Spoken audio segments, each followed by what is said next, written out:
Alright, what's going on, guys? My name is Mythic, and welcome back to another video game review. I just want to point out real quick, next week, be on the lookout for my Horizon Forbidden West review. I'm going to try to have it out. It comes out on the Friday, so I'll try to have it out by the next week, Tuesday, as soon as I can. But let's just jump into Sifu immediately. So, I've been enjoying this game. This game is really difficult. I'm not saying it's the hardest game in the world, but this game is a challenge to get through.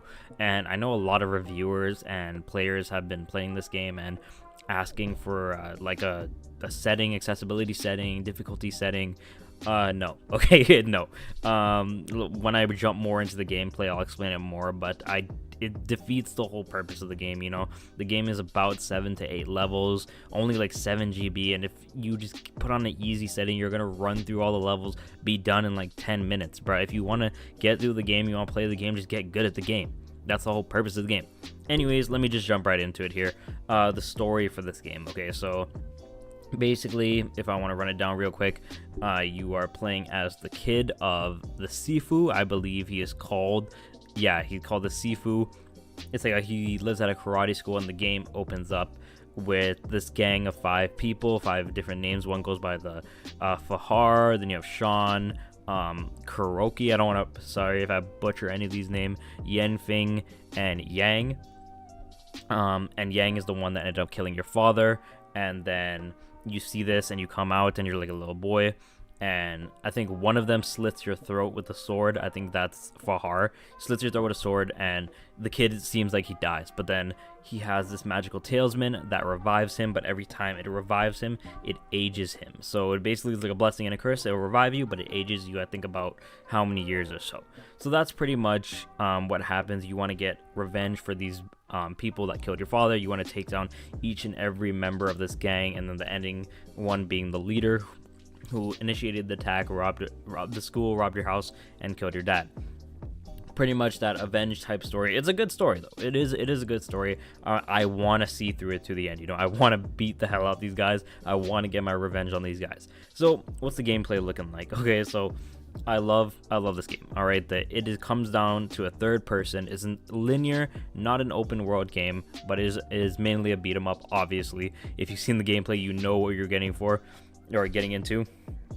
The combat itself, I love the combat. Okay, over 150 unique attacks. You can string together moves. There's the heavy, light attacks, and what I like about this is that the combat is in depth. You know, it's very in depth. It's not just your button mashing square, counter, button mashing square, button mashing square, counter, button mashing square. No, okay, it is way more intricate than that. Okay, you have your different combos you can do. You can string together your light attacks, finish up with a heavy, and when it comes to parrying and dodging, you have to know when to parry, but also you can't just parry all the time. You have to know when to actually dodge, and there's different types of dodge. You can slip left, slip right, you can jump up, jump down, or like duck. You can dodge, and you can like lean your body to the sides. You'll see in the gameplay that I've tried to do it as best as I can. You know, I'm not the greatest player at this game, but I'm trying my best. You can also throw enemies. There is a special type move you have. I believe it's called a focus.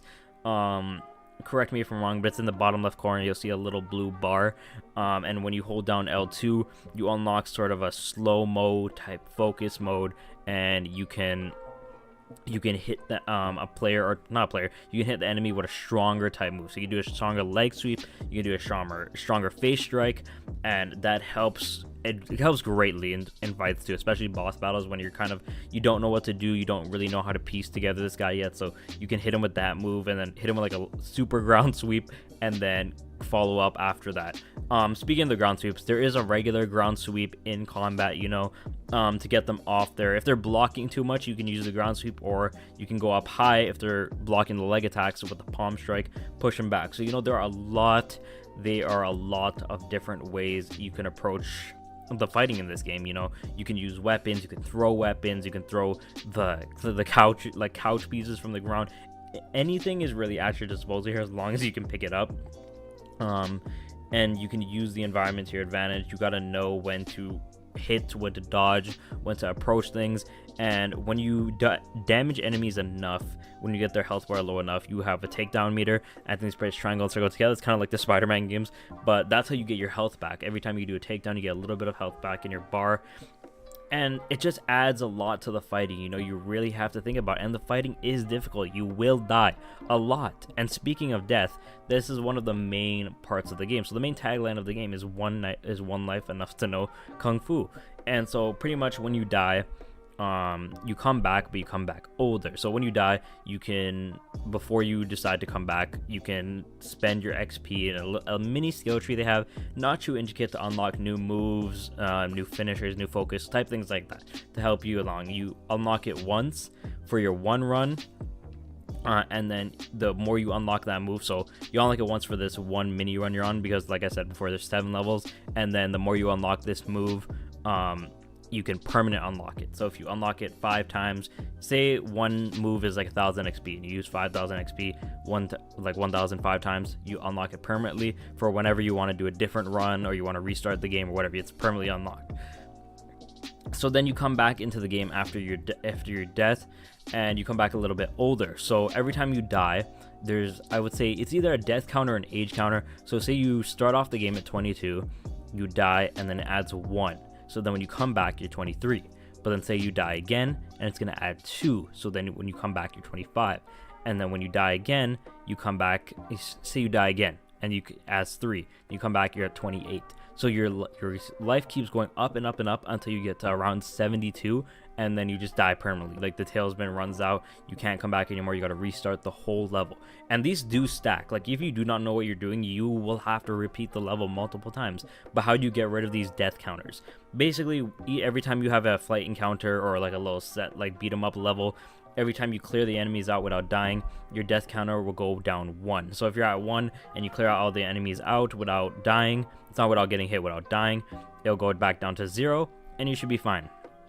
So I really do like that, because with the older you get, say you get up in your like 40s, 50s, you will have less health, but you will do more damage. So there is some sort of strategy I could see players implementing with the harder type boss battles, or with the harder type levels coming further, if you want to do more damage.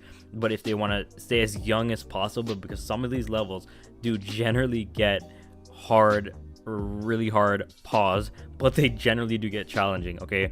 Because you got to manage how old you are, you got to manage these skills you have. There are things to help you around the map, like these little shrines, and you have things called the level XP, your regular XP, and then your age. These are 3 different categories you can either use. Say you're 25, you can upgrade weapon durability, or if you have about 1000, 2000 level XP from just beating guys up, you can upgrade your dodging, so when you dodge, your focus fills up faster, or you can spend your XP points on whatever it lets you do. So you have little mini trees, nothing too intricate, but it will provide little bonuses for you in there. And I love this. I love the gameplay. The gameplay is everything that you want. The graphics, not much to say. Beautiful game to look at. The art style is incredible. That is something that jumped out at me immediately when I saw this game for the first time. When I saw the trailers, I knew this game was gonna be something special, but I didn't know it was gonna be this hard. Okay, and like I said before, a lot of reviewers and a lot of like the casual gamers that picked this up have been complaining at the difficulty. You guys need to realize, and a lot of people need to realize, that this game isn't a long game. Okay, if you are really, really good at this game with the difficulty intact, you could probably beat this game in, I say, under an hour and a half, maybe faster, okay? Because it's not a lot of levels. This game is only 7 GB on the PlayStation 5, so it has to be hard. This is where the replayability comes in, and this is where what makes Sifu so good, you know? So for my first playthrough on stream, I finished the first level off at like 38, 40 years old, because I was getting used to the controls, I was getting my ass beat, I kept dying, and then I went into the second level, and your age carries over. It's not like you're just reset in life. So when you go to the second level, you're starting off at 40 years old, but I couldn't get through it because I was just too old. I was just too old. I needed to save up my life, you know. I need to get better, number one, in fighting, and I needed to be younger. So I had to replay the first level, and then I had a really good run, and I finished off at around 21, 22. And I went through flawlessly the first time. So I came back to the club. The second level is the club, and you're around 22, 23, however old I was.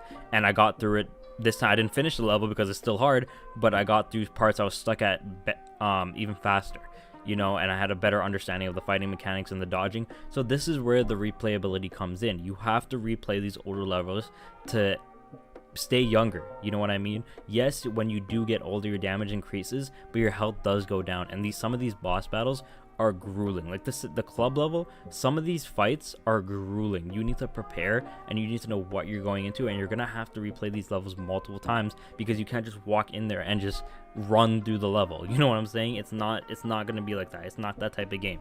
It is really challenging. You have to know what you're doing. You got to know what you're doing, and I really enjoy that. I really enjoy difficulty like this. You know, it's not too difficult where I know I can't beat it, but it's difficult enough where I have a challenge. Like I'm getting frustrated, but it's a good type of frustrated, you know, because I'm like, yo, I can do this. And I like games like that. That's why I play all my games on like hard difficulty nowadays, because I like having a challenge. And if you don't like a challenge, and you don't like games that will punish you, and not punish you for buying the game, punish you in a good way, because you need to get better at this game, you need to learn the controls, you need to replay the previous levels, you need to come back more prepared.